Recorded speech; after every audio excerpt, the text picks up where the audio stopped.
Everybody loves chicken wings, and we have a delicious recipe for you today. It is made from scratch buffalo chicken wings with the made from scratch ranch dressing as well, and some Cajun French fries. It's going to be delicious. Let's jump right into the recipe.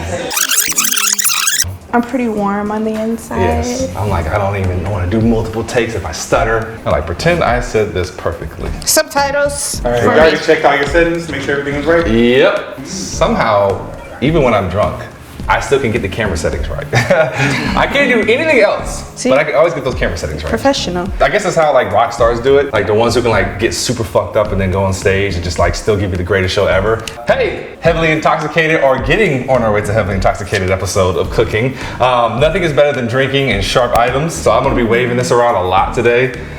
We are making some chicken wings. We're not just gonna make any type of chicken wing. We're going to smoke them first and then deep fry them. Because you want your wings crispy. Everybody loves crispy wings. And that's the problem with just grilling your wings. They tend to be like soft and spongy. It's like eating Jello with a bone in it.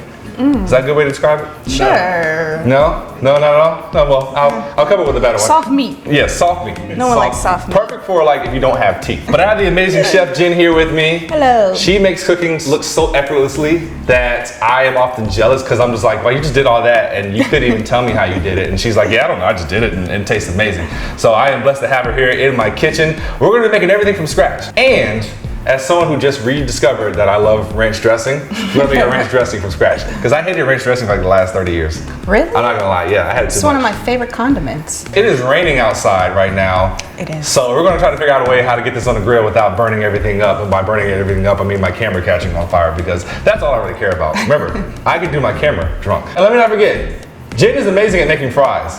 Double fried fries. She's got her potatoes over here, and she's actually going to be schooling me today on frying because that's one thing I'm not super confident in. And so I'm going to watch her very carefully how she does it, and we're going to put Bojangles seasoning on it. Yeah, and I've never had Bojangles, but I know their seasoning is fire. Yes, yes it is. See this?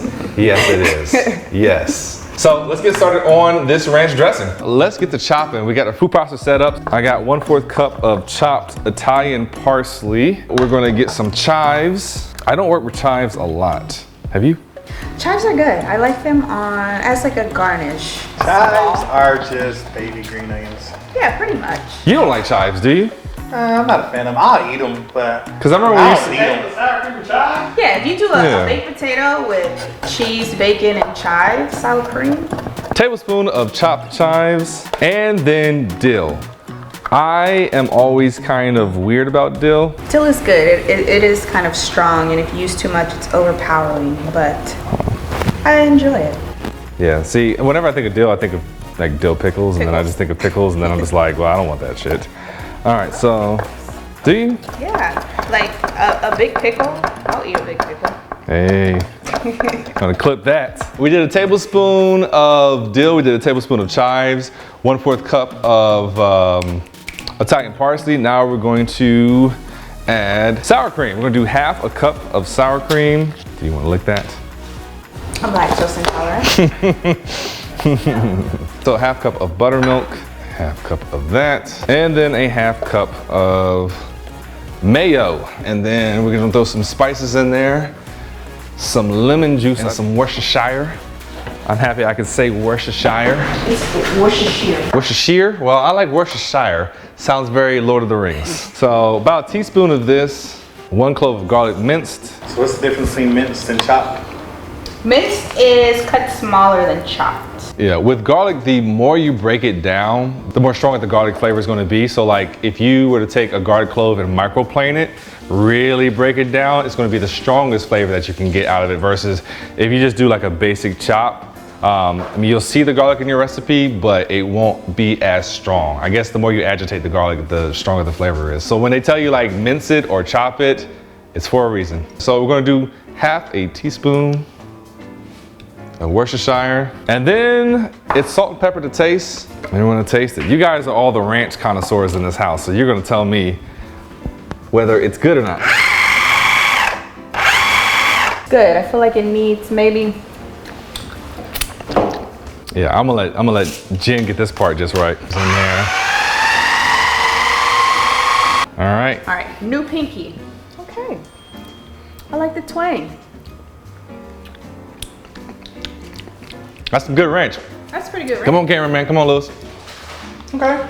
Yeah. Okay. All right. I like it. House consensus, we fucks with it. And just for the sake of fun, Jen added a teaspoon of sugar in here, just white granulated sugar. And then you put some garlic powder in too? I did put, yeah, the granulated garlic and a teaspoon of sugar. And it was probably like half a teaspoon of granulated garlic. Yeah. Just to bring out the fresh garlic taste. We're gonna put this in the fridge, or I'm gonna put this in the fridge, and I'm gonna get me another shot, while Jen shows us how to make the most bestest fries ever. The most bestest fries ever. All right, so we're using rustic potatoes today. I've already washed them. You can peel them if you like, but I like to leave the skin on. So basically we're gonna cut them in half. And then you wanna cut like 1/4 to 1/2 inch slices here. Take those slices, cut them in half for the perfect fry. And then we're gonna put the slices in water. It removes the starch and the sugar so your fries come out extra crispy and golden. And after I finish cutting all of them, I'm gonna put the bowl in the fridge and then we'll let them sit for about 30 minutes. As I promised, I was getting me another shot. We got our chicken out here. One of the tricks to getting a nice and crispy skin, pat it dry and they'll put it in the fridge and air chill it for like 30 minutes. And that's just another good way for kind of getting the skin as dry as possible. Now we're gonna take some cooking oil. We're gonna go through, just hit them with the spray. Try not to get Jen and her taters, although we might find out something delicious. We're just gonna do some hickory flavored salt, which you can find this at your local store in the seasoning aisle. And then just some fresh cracked black pepper. This is all we need because again, the star of the show is the buffalo sauce. So we've hit that with our pepper. I'm gonna take our salt, just come back around. We got the first side done. We're gonna flip this over, do the same thing to the other side and do the exact same thing for this batch here. And then we're gonna get that one to, actually we're gonna let this sit for about 30 minutes. Let the salt and pepper kind of just really work into it while we get the grill fired up to 200. And this will be time to go on. It's gonna go for an hour. We'll probably get drunker. Oh, yeah? probably, yeah. And we'll see if we can get through this video. And just a reminder, we are cooking these wings until they reach an internal temperature of 120. We're only using the grill just to get the smoke flavor, then we're taking them off and getting ready to fry them. All right, so we have let our potatoes soak in the water for about 30 minutes in the fridge. Took them out, put them on paper towels so they could dry out for about 10-15 minutes. We have our pot of oil here, and you want to get it to like 320 degrees. Right now it's at about 320. Question, if you don't have one of these fancy thermometers here, how can you tell what the temperature gets to, or you just got to kind of like get a feel for it? You asking some hard questions right now. I know. I just Without want to the see. thermometer, you know, I would suggest going and buying one so you know, because you don't want to burn your fries. Yes. So like I said, we're gonna fry them twice. So the first frying is just to cook them, and then we're gonna take them out, let them cool, and then the second time we fry them is to get them golden and crisp. I like to do a couple handfuls at a time. If you put too many, it'll cool the oil down and they will not cook properly. And I would say leave them in there about 5 to 7 minutes. We're gonna do them in batches. It's not a quick process, but the end result is worth it. All right, so we've done our first batches of fries. This is the last one I have in here right now. Right now it's at like 250, which is okay. We're just frying them the first time to cook them all the way through. 5 to 7 minutes. If you want, you can take a fork, poke the potato, and if it goes through, it's ready to go. So right here I have a bowl with paper towels just to drain the extra oil out, and then we're gonna transfer them over to the paper towels I have on the counter. Question, when you first dropped them in, they were at 300, right? Yes. And then when you drop them in, it drops down to 250. So when you drop them, the temperature does drop. That's normal. It's normal, yeah. And so what you can also do is I turn the heat up higher to get the temperature of the oil back up. Some of them may break apart, but it's okay because they're gonna break apart in your mouth as well. So we're just gonna let them cool. These here are cool right now. They're just cool to the touch. These are super hot. If you drop them back in the oil, they're just gonna burn and get soggy like mashed potatoes. And then we're gonna heat the oil up to 375 and fry them again. Hey, we're making this buffalo sauce. Buffalo sauce, the essentials of it is really just butter and hot sauce. So we got half a cup of butter going in. I'm gonna let these kind of melt down, medium to medium low heat. The essence of the sauce of buffalo sauce is the quality of the hot sauce that you have. A lot of people use Frank's. Frank's was the original buffalo sauce, believe it or not. But I'm using this, I don't have it because I threw it away. I'm using a Killer Hogs hot sauce, which is like the perfect hot sauce. So we've got 2/3 cup of that we're pouring into our half of a cup of butter. But to that, we're gonna add 1/4 teaspoon of celery seed. We're gonna add half a teaspoon of Worcestershire, or Worcestershire, whatever you wanna call it. Half a teaspoon of cayenne pepper. And then half a teaspoon of garlic, granulated garlic. And we're just gonna give that a good stir. I just want it to simmer for about 2 minutes, and then I'm gonna take out the heat, and it's done. And that's it. So we have the temperature now, it's at 400 degrees. We're gonna drop the wings, let them cook for about 4 minutes. I will set a timer. Yep. And we're gonna probe them, test them, because they need to be at what temperature? Over 175. So we're going in. You hear that crackle? You hear that? Snap, crackle, and pop.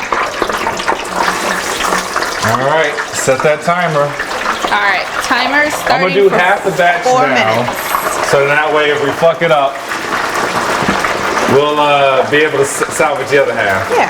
So our wings have cooked for 4 minutes. I'm gonna pull one out so we can probe it. I'm gonna probe it. Let's see where we're at. So these are a done batch. All right, so let's pull them out. If you want a dummy-proof way to know they're finished, they float. Get in here. Look at them floating. Then you know they're done. What's awesome about cooking the chicken first is that it adds extra seasoning to your pot, so your fries are gonna be chickified. So we got these nice and good. We're gonna add our buffalo sauce that we did earlier. Larry's gonna pour all of it over. Just like that, and then Toss some wings. Go ahead, look. with the fresh now. Look, what? Tossing the wing? Ooh, let me stand back. Shit, I'm fucking Hell's Kitchen in here. All right, so these are good. We're gonna let these cool down because as you can see, they're steaming hot. So we're going to refry our fries. Second time around. We have our oil up to 375 and we're gonna drop them again in medium batches. So our fries are starting to float. As you can see, they're crisp, starting to get golden. We're gonna let them go for about 1 more minute. I've been cooking them for 3 minutes. We're gonna cook them for about 4 or 5 minutes and pull them out. And it's all about preference. You might want your fries extra crispy so you can get them extra golden. Or some people like their fries soggy. Or if you like your fries soggy. I like my fries loose, but not necessarily soggy. Loose. Like McDonald's fries when they're like on the loose Oh, side. the little wiggly ones. Yeah, the wiggly ones. The Yeah, wigglies. yeah. I feel like this is a good color for me. It's been 4 minutes. We're just gonna drop them in the bowl here, the paper towels. While they're still hot and have the oil on them, we're gonna sprinkle these ones with the Bojangles seasoning. Okay, so babe. Hey. I don't have much to say other than like, this is a delicious recipe. Crispiness of the chicken is amazing. Buffalo chicken, Cajun French fries, double fried, thanks to Jen and her methods. I feel way more confident frying my food right now. Yeah. And the fresh made buttermilk ranch is delicious. Like, you could amazing. get your store-bought shit, but I don't recommend it. Yeah, when you can make it yourself. And Cheers. all of us click. Perfect. Fire. And I'm double dipping. Oh! Okay. I was gonna say turn around and get everybody, but fuck all that. everybody. Yeah. Delicious. Delicious. Thank you for watching. That's it.